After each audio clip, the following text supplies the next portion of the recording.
মাঝে মাঝে প্যারিস রোডে যাই ফুচকা খাওয়ার জন্য, কিন্তু ফুচকার সেই সুন্দর স্বাদটা এখন আর নেই। আর তারপরেও এক প্লেট ফুচকার যে দাম, সেই টাকায় আর একটু কিছু বেশি টাকা দিয়ে আমি অন্তত 5 প্লেট থেকে 6 প্লেট ফুচকা বানাতে পারবো। তো এই জন্যে আমি রেডি ফুচকা কিনে নিয়ে এসেছি, সেই সাথে চাট মশলা তো আমার ঘরেই আছে, এবং আমি এই একটা মশলা, সিক্রেট মশলা নিজেই তৈরি করে নিয়েছি।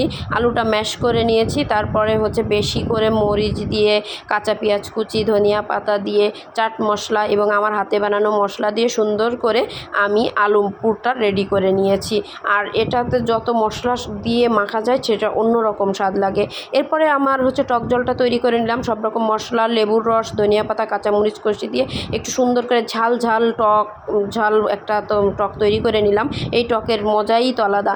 এই যে দেখো কতগুলা আমি 80 টাকা ফুচকা, রেডি ফুচকা এনেছি, তা অন্তত তো মনে হয় 5 থেকে 7 বার তৈরি করে খাওয়া যাবে, একবারে 5-6 প্লেট তৈরি করা যাবে। তো আমার ফুচকা কিন্তু রেডি, এবং আমি সুন্দর করে একটা ভাইব দেওয়ার চেষ্টা করেছি, এবং স্বাদটাও খুব ভালো লেগেছে।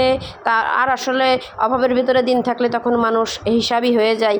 আরে না, অস্বাস্থ্যকর খাবার খাওয়ার থেকে বাসার খাবার স্বাস্থ্যকর।